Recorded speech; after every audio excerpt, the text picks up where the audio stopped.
जय हिंद क्लास 10 के प्यारे बच्चों। आज हम लोग शुरू करेंगे two stories about flying. Two stories about flying का शॉर्ट क्वेश्चन आंसर आज हम लोग देखेंगे। इससे पहले मैं बता दूं कि इसका जो हिंदी एक्सप्लेनेशन है वो करा दिया गया है, और इससे पहले ए लेटर टू गॉड का, नेल्सन मंडेला का लॉन्ग क्वेश्चन, शॉर्ट क्वेश्चन और हिंदी एक्सप्लेनेशन भी करा दिया गया है।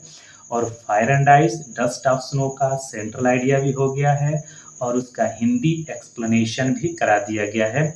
अगर नहीं देखे हैं तो सबसे पहले उसको जा कर के देखिए, फिर उसके बाद इसको देखिएगा। और ज़्यादा बातें ना करते हुए हम लोग शुरू करते हैं। और इसी के डिस्क्रिप्शन में आप लोग को ग्रामर का भी लिंक मिल जाएगा, जो कि पैसिव वॉइस चल रहा है, और इसके बाद नरेशन शुरू किया जाएगा। ठीक है ना? तो सब्सक्राइब कीजिएगा, शेयर कीजिएगा वीडियो को। तो देखते हैं टू स्टोरीज अबाउट फ्लाइंग। ठीक है ना? लिखा है शॉर्ट क्वेश्चन आंसर है, type question, short question answer type question. पहला क्वेश्चन यहाँ पर है कि वाई। ठीक है ना? पहला क्वेश्चन क्या है? पहला क्वेश्चन है कि why was the young seagull afraid to fly. यानी कि पहला क्वेश्चन ये है कि why was the young seagull afraid to fly, यानी कि सीगल पक्षी, छोटी समुद्री पक्षी उड़ने से क्यों डरती थी। पहला क्वेश्चन इसका है कि क्यों डरती थी। तो आंसर हो जाएगा the young seagull was afraid.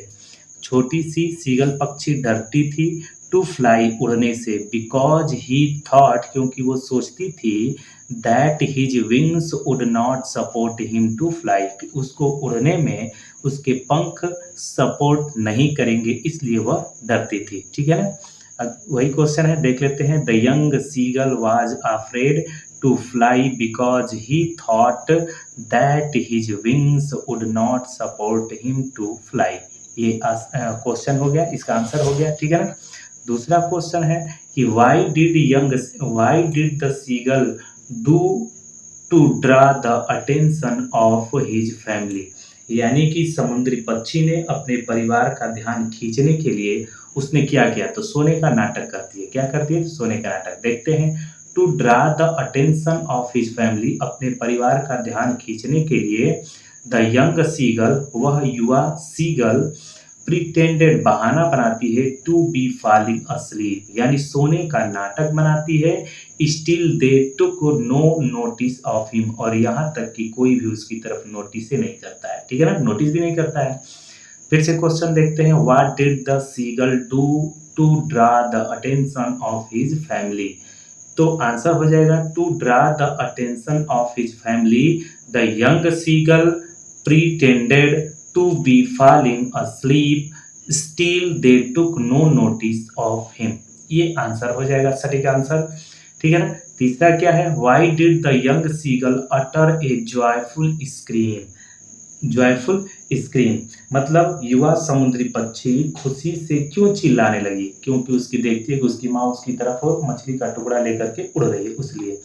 तो आंसर हो जाएगा the young seagull uttered a joyful scream, वह युवा पक्षी खुशी के मारे चिल्लाई, बिकॉज, क्योंकि ही सा, उसने देखा, his mother had picked up a piece of fish, piece of the fish, यानी मछली का टुकड़ा लेकर के अपने चोंच में उसकी माँ उड़ रही है, and was flying across to him with it, और उसके साथ उसकी ओर उड़ रही है, यानी कि यंग सीगल की ओर चोंच में मछली का टुकड़ा दबा करके उड़ रही है, इसलिए वो खुश हो जाती है। फिर से आंसर देखते हैं। The young seagull uttered a joyful scream because he saw his mother had picked up a piece of the fish and was flying across to him with it। ये आंसर हो जाएगा। ठीक है ना? 4 नंबर क्वेश्चन देखते हैं। How did the young seagull start flying and overcome his fear of the water. Question है कि युवा समुद्री पक्षी ने कैसे उड़ान सीखा और पानी के प्रति अपने भय को कैसे दूर की। तो आंसर हो जाएगा इसका आफ्टर हिज फर्स्ट फ्लाइट, पहली उड़ान के बाद, the seagull was tired of his strange experience exercises, यानी कि अजीब एक्सरसाइज जो उसने किया था, अजनबी जो एक्सरसाइज की थी उड़ने वाला, उससे वह थक गई थी। He dropped his two legs to stand on the green sea, उसने ग्रीन सी पर खड़े होने के लिए अपने दोनों पैरों को नीचे की। ही स्क्रीम्ड फुली, वह डर के मारे चिल्लाई। And attempted to rise again flapping, और अपने पंखों को फड़फड़ा करके उड़ने की प्रयास की। हिज विंग्स, अपने पंखों से, फ्लैपिंग का मतलब होता है फड़फड़ाना। And he overcome his fear of the water, और इस प्रकार वह अपने पानी के प्रति डर को भूल जाती है, छोड़ देती है। ठीक है ना। आंसर हो जाएगा फिर से, after his first flight the young seagull was tired of his strange experience, he dropped his two legs to stand on the green sea. He screamed fearfully and attempted to rise again, flapping his wings, and he overcame his fear of the water. इस प्रकार से 4 question हो जाते हैं, और आप लोगों से बस यही निवेदन है कि इस वीडियो को शेयर कीजिए और लोगों तक ज़्यादा से ज़्यादा पहुंचाइए, जिससे कि फ्री ऑफ कॉस्ट सबको लाभ हो सके, और शेयर करते रहिएगा। आगे देखते हैं अगला question, bring food for him. ये क्वेश्चन हो जाएगा 5 वाला, यानी कि समुद्री पक्षी ने अपना उत्साह कैसे दिखाया जब उसकी माँ उसके लिए खाना लाती है। तो कैसे चिल्लाने लगता है, ठीक है ना, खुशी के मारे। द यंग सीगल एक्सप्रेस, युवा समुद्री पक्षी व्यक्त करती है हिज एक्साइटमेंट, अपने खुशी को, by utter a joyful scream, खुशी के मारे चिल्ला करके। व्हेन हिज मदर, जब उसकी माँ, had picked up a piece of the fish, जब मछली के टुकड़ा लेकर के आती है उसकी माँ। Was flying across to him with it, यानी मछली के टुकड़े के साथ उसकी माँ उड़ते हुए उस यंग सीगल की तरफ आती है, तो वो चिल्ला करके अपने खुशी को व्यक्त करता है। आंसर हो जाएगा, the young seagull expresses his excitement by utter a joyful scream when his mother had picked up a piece of the fish and was flying across to him with it। ठीक है ना। 6 number देखते हैं, how much fuel was there in the aeroplane when the writer start flying। कहने का मतलब है हवाई जहाज में कितना ईंधन था जब लेखक ने उड़ान शुरू किया। ठीक है ना, पर्याप्त था। देखते हैं, देयर वाज इनफ फ्यूल, पर्याप्त तेल था, इन द टैंक्स, टैंकों में 2 टैंक थे, उन टैंकों में पर्याप्त तेल था कि वो उड़ सकेगा। एंड ही रीच्ड इंग्लैंड, जिससे कि वह इंग्लैंड पहुंच सके सेफली, सुरक्षित रूप से। When the writer started flying, जब राइटर ने जब उड़ना शुरू किया तो उसके टैंक के अंदर पर्याप्त तेल थे, जिससे कि वह इंग्लैंड तक उड़ सकता है। फिर से देखते हैं, there was enough fuel in the tanks and he started England safely, he reached England safely when the writer started flying. ये हो जाएगा आंसर इसका। 7 नंबर देखते हैं, 7 नंबर क्या है, why risk did the writer take while flying, यानी कि हवाई जहाज यानी उड़ाते समय लेखक ने क्या खतरा उठाया और क्यों। ठीक है ना, कहता है कि हवाई जहाज यानी उड़ाते समय लेखक ने क्या खतरा उठाया और क्यों उठाया, वाई। ठीक है ना, क्या उठाता है तो देखते हैं, तो द राइटर टुक रिक्स, राइटर ने रिक्स उठाया, व्हेन फ्लाइंग, उड़ाते समय जहाज को। ही फ्लेव दैट ओल्ड डाकोटा, उसने पुरानी डाकोटा को उड़ाया। स्ट्रेट इनटू द स्टॉर्म, सीधे तूफान से होकर के उस ओल्ड डाकोटा को वो उड़ाता है। ठीक है ना, फिर से देखते हैं, the writer took risk while flying, he flew that old Dakota straight into the storm। ठीक है ना, ये आंसर हो जाएगा, सटीक आंसर हो जाएगा। आप लोग बेहतर से बेहतर उसको याद करिएगा, लिखिएगा, जिससे कि सभी को फ्री ऑफ कॉस्ट लाभ हो सके, शेयर भी कीजिएगा। ठीक है ना।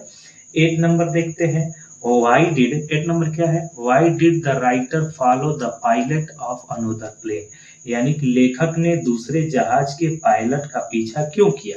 देखते हैं।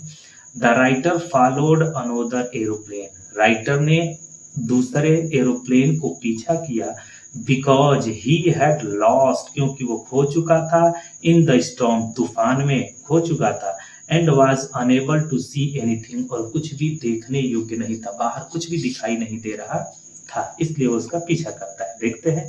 The writer followed another aeroplane because he had lost in the storm and was unable to see anything. ठीक है ना। 9 नंबर देखते हैं। बस आप लोग का काम यही है कि शेयर कीजिए बस, ठीक है ना। शेयर कीजिए और पूरा वीडियो को वॉच कीजिए और लिखते रहिए क्वेश्चन को। फिर से देखते हैं 9 नंबर अब देखते हैं। Why did the writer see inside the black clouds? यानी लेखक ने काले बादलों में क्या देखा? वो काले बादल में क्या देखता है? तो क्या देखता है answer? The writer saw inside the black clouds. Writer काले बादलों के अंदर देखता है अनोदर एरोप्लेन, दूसरे प्लेन को देखता है। इट हैड नो लाइट्स, जिसकी कोई लाइट नहीं थी, ऑन इट्स विंग, उसके पंखों पर, यानी एरोप्लेन की जो दूसरी एरोप्लेन थी उसके पंख पर कोई लाइट नहीं थी। बट ही कुड सी, लेकिन वह दिख सकता था, it flying next to him, लेकिन वो उसके सामने ही उड़ते हुए दिखाई दे रहा था। थ्रू द स्टॉर्म्स, सीधे तूफान में उसके सामने ही उड़ते हुए वो दिखाई दे रहा था। He could see the pilots face, वह पायलट के फेस को देख सकता था writer. And he lifted one hand, और उसने यानी दूसरे एरोप्लेन वाले ने अपने हाथ को उठाया, and wave to follow him, और उनको फॉलो करने के लिए इशारा करता है, राइटर को फॉलो करने के लिए इशारा करता है। ये 9 नंबर सटीक आंसर है। निवेदन ये है कि सभी बच्चों में शेयर कीजिए जिससे कि फ्री ऑफ कॉस्ट लाभ हो सके, ठीक है ना। बस यही आप लोग का है कि बस शेयर कीजिए और पूरा वॉच कीजिए, ठीक है ना। द राइटर सा inside the black clouds another aeroplane, it had no lights on its wings, but he could see it flying next to him through the storms. ठीक है ना। तूफान होता है STORM. He could see the pilot's face and he lifted on one hand and waved to follow him. ये हो जाता है खत्म। आप लोग का 10 नंबर है, यही लास्ट है। तो निवेदन आप लोग से लास्ट बार यही है कि बस शेयर कीजिए वीडियो को। 9 से लेकर के 12 तक आप लोग को पढ़ाया जाता है इतनी मेहनत में। क्वेश्चन आंसर भी कराया जाता है, क्वेश्चन आंसर भी है, और ये आप लोग का हिंदी एक्सप्लेनेशन भी है, ग्रामर भी है। तो आप लोग का बस इतना ही काम है कि लाइक कीजिए और शेयर कीजिए, इससे कुछ होगा नहीं, बस हमको मोटिवेशन मिलता है बताने का, पढ़ाने का, और मन करता है। अगर लाइक और शेयर नहीं होता है, सब्सक्राइबर नहीं बढ़ते हैं, तो पढ़ाने का भी मन नहीं होता है, मूड नहीं होता है, छोड़ देते हैं लोग इसी तरह से, ठीक है ना। तो फ्री में मिल रहा है तो आप लोग बस शेयर कीजिए और कुछ मत कीजिए, ठीक है ना। यही आप लोग से रिक्वेस्ट है, हाथ जोड़ के रिक्वेस्ट है या जैसे रिक्वेस्ट है आप लोग जो समझिए, ठीक है ना। 10 number. Why did the writer want to meet the pilot of the black aeroplane, यानी कि लेखक काले हवाई जहाज के चालक से क्यों मिलना चाहता था? उसको धन्यवाद देना चाहता था, इसीलिए ना। तो आंसर हो जाएगा the writer wanted to meet the pilot, writer pilot से मिलना चाहता था ऑफ द ब्लैक एरोप्लेन, काले एरोप्लेन के पायलट से मिलना चाहता था, बिकॉज, क्योंकि he wanted to say thank you, क्योंकि वह उसे धन्यवाद कहना चाहता था, ठीक है ना। फिर से देख लेते हैं। The writer wanted to meet the pilot of the black aeroplane because he wanted to say the thank you, क्योंकि वह उसे धन्यवाद देना चाहता था। उम्मीद करते हैं बेहतर से आप लोग को समझ में आया होगा। एक बार 2 बार इसको देखिए और नोट्स बनाइएगा और लिखिएगा। इसके बाद आप लोग को लॉन्ग क्वेश्चन आंसर मिल जाएगा। तब तक के लिए थैंक्स फॉर वॉचिंग।